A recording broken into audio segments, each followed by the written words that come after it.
Changing is never easy, especially when it involves the place we call home. For many older adults and their families, the idea of moving into a nursing home carries a heavy weight. Memories, judgments, fears, it feels like the end of a story. But maybe it's the beginning of another. Imagine standing in front of a new door. Inside, there's silence, unfamiliar smells, faces that don't yet mean anything. The heart hesitates. Is this freedom or confinement? A new beginning or a farewell? This video was born from the urgency to look more truthfully at a reality that one day could become part of any of our lives. A reality that carries legitimate fears like loneliness, loss of autonomy, the feeling of abandonment, but that can also surprise us with connection, care, and dignity. We don't want to idealize nor hide the challenges. We want to tell real stories, show faces, hear voices, reveal paths that were difficult at first, but that slowly became possible, even beautiful. Because yes, there are hard truths, but there are also triumphs no one talks about, and that's what we're here to share. If you're an older adult considering this stage of life, or someone who loves and cares for one, this video is for you. Take a deep breath. Maybe in the midst of fear, you'll find hope. And maybe in what seemed like the end, you'll realize there's still so much left to live. Before any change, there is doubt. The decision to move, or to move someone into a nursing home, is often preceded by long silences, interrupted conversations, and restless nights. It's a decision carried in the heart, gently but heavily. Many older adults fear losing control over their own lives. The fear of being set aside, as if they no longer have a place in their own story, is very real. What if they forget about me there? Some wonder. What if I never feel at home again? On the other side, children, grandchildren, or spouses often experience a painful conflict. The belief that they're doing the best they can is mixed with the guilt of no longer being able to provide care on their own. Am I abandoning the person who took care of me my whole life? It's a question that echoes deeply. In many cultures, especially in Brazil, there is a deeply rooted expectation that family should care for the elderly at home, no matter what. That idea can be beautiful, but it can also be cruel when it ignores the emotional, physical, and financial limits of the caregiver. The truth is, no one dreams of growing old far from their loved ones. But it's also true that proper care requires structure, preparation, and support, things that a nursing home can often provide with more safety and quality than a family home, no matter how much love is present. It's at this point of conflict that resistance often arises. Not because anyone wants to hurt the other, but because everyone is trying, in their own way, to protect what matters most: the bond, the dignity, the story. And it's precisely when these bonds are at stake that the conversation needs to go deeper and become more human. What is really being protected here? The well-being of the elder, or the image of an ideal family that can't keep up with reality? Facing this choice takes courage, and it also requires generous listening, both to the other person and to yourself, because behind every difficult decision, there's an attempt to love. Even if that love sometimes needs to take a different shape in order to keep being care. Part of the fear surrounding the decision to live or place someone in a nursing home comes from the stigma these spaces still carry. Many people imagine a cold, silent, and impersonal environment, a lonely destination reserved for those who no longer have anyone to love them. It's not hard to see where this idea came from. For a long time, long-term care institutions were associated with neglect, lack of affection, and poor conditions. The word asylum, used for decades, still carries the weight of social exclusion. For many, it represents a place where life no longer pulses, where days crawl by in rows of wheelchairs, with empty stairs and forgotten bodies. These images, often reinforced by movies, old news stories, or traumatic experiences, remain alive in our collective memory. and they deeply influence family decisions, prompting reactions like, "That's no place for my mother," or "I'd never put my father in a place like that." But what happens when that image no longer reflects reality? When a nursing home is actually a place of attentive care, companionship, and safety? What do we do when prejudice prevents us from seeing that there are dignified, loving alternatives, often better than the isolation of staying at home? This stigma doesn't just affect decision-making, it also shapes how the elderly person sees themselves. Moving into assisted living can feel, to someone going through it, like a loss of status, a personal failure. If I'm here, it's because I've become a burden. This mindset must be challenged with truth, compassion, and real-life examples. Because the problem isn't the nursing home itself, it's how society views it. When we begin to see these spaces as places of care rather than punishment, we open the door for older adults to feel valued, protected, and most importantly, like they belong. Breaking the stigma is the first step towards seeing what many still can't, that there is life happening there, real life, full of nuance, challenges, and possibilities, surprising realities. When the stigma is broken, something powerful happens. We begin to see the diversity of realities that exist behind the label nursing home.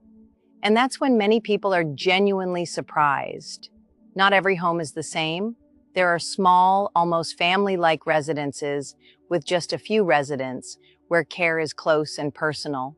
There are larger facilities, organized like small communities, with cultural programming, community gardens, arts and crafts workshops, and even intergenerational activities. Some homes specialize in palliative care, others in dementia, and some are designed for fully independent seniors who simply prefer not to live alone. In these places, the day begins with the smell of fresh coffee and warm bread, soft music coming from the hallway, and a staff that knows each resident's name, quirks, and story. Birthdays are celebrated, old friends are reunited, and walks in the garden are part of the rhythm of life. There are routines, there are rituals, there is life. In many of these homes, care goes beyond the physical. It is emotional and social as well.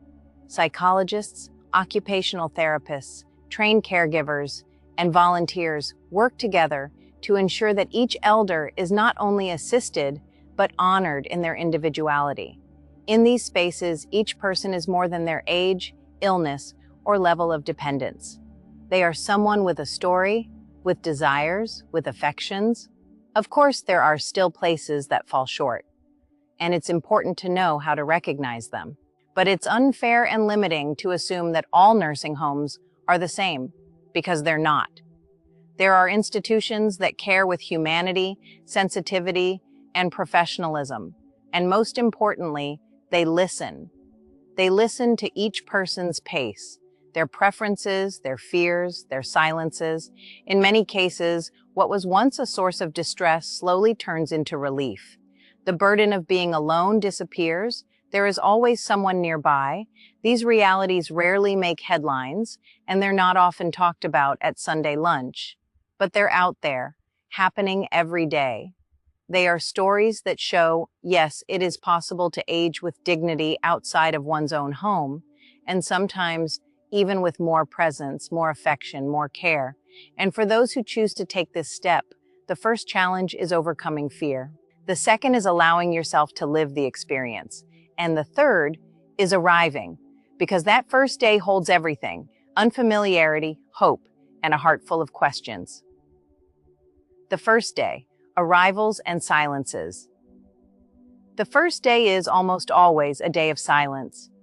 Few words, many glances, a suitcase resting beside the bed, a room that hasn't yet gained an identity, a new scent in the air.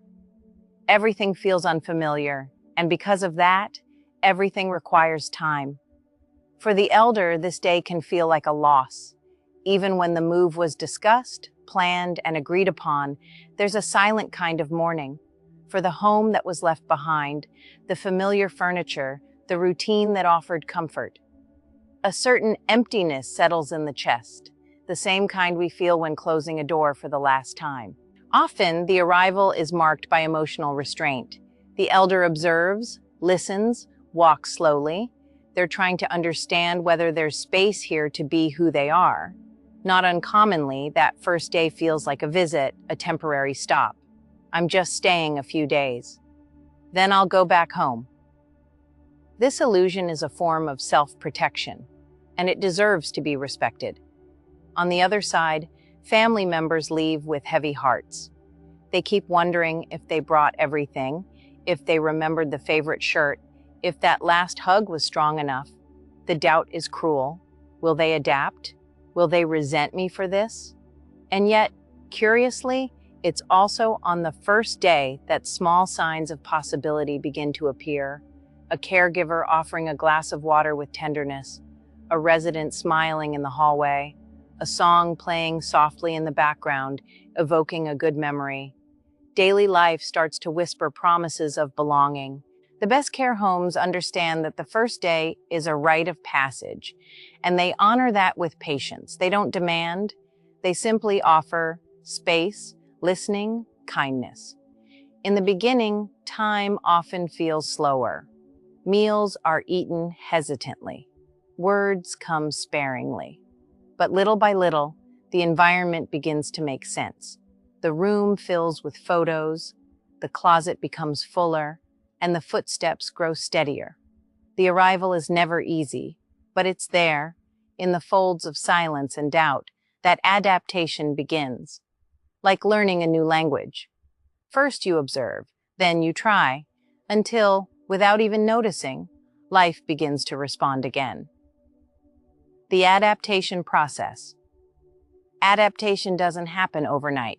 It comes slowly, like sunlight filtering through a crack in the curtain. It's a process full of nuances. Some days feel promising, others feel gray. But that's how real transitions are. They don't follow a straight line. In the early days, everything is new. The schedules, the voices, the smells. But it's precisely through repetition that the body begins to relax. Having set times for bathing, meals, and medication, something that may feel rigid at first, ends up offering a sense of safety and predictability. And for someone dealing with so many losses, that's invaluable. The relationship with caregivers also goes through phases. At first, there's mistrust, then awkwardness, until the first laugh, the first moment of openness. When the elder realizes they're being called by name, that someone remembers how they like their coffee or the way they prefer their pillow, a kind of bond begins to form. It doesn't replace family, but it can be a genuine source of affection. The same goes for relationships with other residents. Over time, friendships often blossom, sometimes quiet ones, formed through shared moments on a garden bench or in the dining room. Sometimes intense, like soul reunions between people who were waiting for a second chance at connection. The family plays a vital role in this process too. Frequent visits, phone calls, messages, photos of the old home or the grandchildren help the elder feel that their life continues, that they haven't been forgotten. The balance between presence and autonomy is delicate but essential. Being near without overwhelming. Staying involved without taking control, caring without erasing. Some elders take weeks to adapt, others months, and there are those who resist for a long time, until something unexpected, a gesture, a song, a conversation, unlocks acceptance. Every story has its own rhythm, and that's okay. Adaptation is not the erasure of what was, but the integration of what is now. A space where old memories can coexist with new routines, where the past is honored and the present is made possible, where the body rests and the soul, little by little, learns to breathe again. Rediscoveries and unexpected bonds. Over time, something delicate begins to unfold. What was once mere acceptance becomes discovery. Some older adults, for the first time in a long while, reconnect with parts of themselves they thought were lost. Small pleasures, dormant desires, Skills that had been silenced by routine or solitude begin to re-emerge. A woman picks up embroidery again. A man who hadn't touched a piano in decades tries out a few notes. Another, hesitant at first, starts attending the book club and ends up becoming a key voice in the discussions. There's something powerful about this reconnection with what still stirs inside, a kind of quiet, late-life rebirth that is deeply meaningful. Nursing homes that value meaningful activities understand this well. They create spaces for expression, art workshops, conversation circles, music afternoons, movie sessions, not as mere pastimes, but as bridges. Because through these activities, the elder stops being just someone in need of care and becomes someone who also has something to offer, to teach, to share. It is within these spaces that the most unlikely bonds are formed. Friendships blossom between people who would never have met otherwise. Affections arise that don't have a precise name: companionship, mutual care, admiration, sometimes even love finds new ground. Couples are formed, walking hand in hand in the garden, proving that time does not erase the desire to be close to someone. These connections rebuild a sense of belonging. The older adult stops being someone who lives here and becomes a living part of a community. They have a name, a story, a role. They laugh at meals, take part in group decisions, care about others. Life, even with its limitations, begins to unfold again, vibrantly. For many family members, witnessing these transformations brings relief and sometimes surprise. They see that the loved one who once seemed withdrawn, slumped on the couch at home, now has a sparkle in their eyes. That phone calls are lighter and visits are filled with stories to share. And that's when the realization sets in.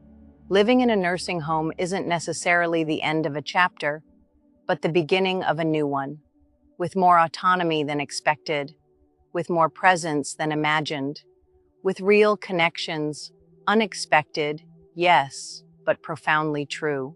The family's role. When an elderly person moves into a nursing home, their family doesn't stop being a fundamental part of their life. On the contrary, they remain their emotional anchor, their source of affection, their living history. But the way of caring changes. And while this transition can be challenging, it can also be liberating. In the beginning, it's common for children and grandchildren to feel guilt. The idea of abandonment hangs over many families and weighs heavily on their decisions. But over time, many come to understand that this change isn't about distancing. It's about redistributing care. The older adult is now supported by a trained team, while the family can focus on being present with more quality and less exhaustion. It's through regular visits, which don't have to be long, just genuine, that family bonds grow stronger. A walk in the garden, an afternoon chat, reading an old letter, a game of dominoes, simple moments that can now be enjoyed with greater ease without the stress of managing medications, bathing routines, or medical emergencies. Many homes also encourage active family involvement in daily life. There are meetings, celebrations, and group conversations with staff. Events like seasonal festivals, birthday parties, and cultural gatherings become opportunities for reconnection and the creation of new shared memories. Families also begin to connect with others, fellow residents, and their loved ones. This creates an informal support network where stories are exchanged and valuable lessons are learned. Sharing fears, victories, and adaptation strategies helps strengthen a sense of community. And something beautiful happens when a family member realizes they don't have to be everything. They can simply be a son, a daughter, a grandchild, not just a caregiver. They can laugh, listen, walk alongside without bearing the full weight of so many responsibilities alone. This opens the door for the relationship to be renewed, for affection to find its way back in, for shared time to once again become quality time. So the family's presence doesn't end with a change of address. It evolves. And in many cases, it flourishes. Because when care is shared, there's more room for love to be expressed freely and to endure. when living at home is no longer the best path. Staying at home isn't always the best option for older adults and their families. While the idea of home is often filled with affection, memories, and a sense of safety, the practical reality can be very different, especially when health conditions, mobility issues, and care needs become increasingly complex. Often, the home that once felt like a refuge becomes a source of anxiety and risk. Frequent falls, difficulty eating, social isolation, memory lapses, and even medical emergencies that can't be properly managed, all of these may signal that it's time to consider other possibilities. This decision is delicate and emotionally charged. The desire to preserve autonomy clashes with the need for protection. The fear of losing freedom competes with the dangers of loneliness and insecurity. Family members may feel torn between guilt and relief. But recognizing that home care is no longer sufficient is an act of courage and love. It means accepting that aging brings challenges that often require professional support and proper infrastructure. It's understanding that love also involves acknowledging the limits of what we can provide. In this context, nursing homes emerge as a viable, and sometimes even preferable, alternative. They offer safety, round-the-clock medical care, emotional support, and opportunities for social interaction. These environments are designed to honor each resident's uniqueness, respecting their routines, preferences, and personal histories. Moreover, transitioning to a care facility can relieve some of the pressure on family members, who often juggle multiple roles, balancing work, caregiving, and personal life. This shift allows the family relationship to move away from the demands of physical care and toward genuine emotional connection. It is essential, however, that this choice be made consciously, with accurate information and at a pace that respects the older adult's readiness. Open dialogue, support from a multidisciplinary team, and the selection of a facility that aligns with the family's values and needs are all key steps in the process. Finally, it's important to remember that this decision does not mark the end of a story, but rather the beginning of a new chapter. One that, while it may bring challenges, also holds opportunities for comfort, dignity, and renewed connection. Paths to well-being and quality of life. Choosing to live in a nursing home is just the beginning of a process that can transform the life of an older adult and their family for the better. After all, what truly makes the difference isn't just the place itself, but the care, environment, and opportunities it provides. Modern, person-centered care homes invest in the residents' overall well-being. This includes specialized medical attention, but it goes far beyond that. It's essential to promote emotional, social, and even spiritual health, creating a space where older adults feel respected, supported, and valued. To achieve this, many strategies are put in place. Personalized care, for instance, ensures that each person's needs and preferences are honored. Knowing what they like to eat, which activities they enjoy, and what routines they're used to is a key part of truly meaningful care. Engaging activities are also essential for keeping the mind active and the body healthy. Art workshops, music sessions, adapted physical exercises, outings, and group conversations are just a few examples that foster social interaction and a sense of belonging. The physical environment also plays a crucial role. Accessible, well-lit, welcoming spaces with green areas and peaceful corners help residents feel at home, even when they are no longer in their previous house. Another fundamental element is the strengthening of relationships with family members, caregivers, and fellow residents. This social support network is one of the pillars of mental health and quality of life, helping to prevent isolation and depression. Finally, it's important for families to maintain a close and collaborative relationship with the care home staff. Open communication, participation in meetings, and involvement in decision-making strengthen the caregiving process and ensure that the older adult remains at the center of attention.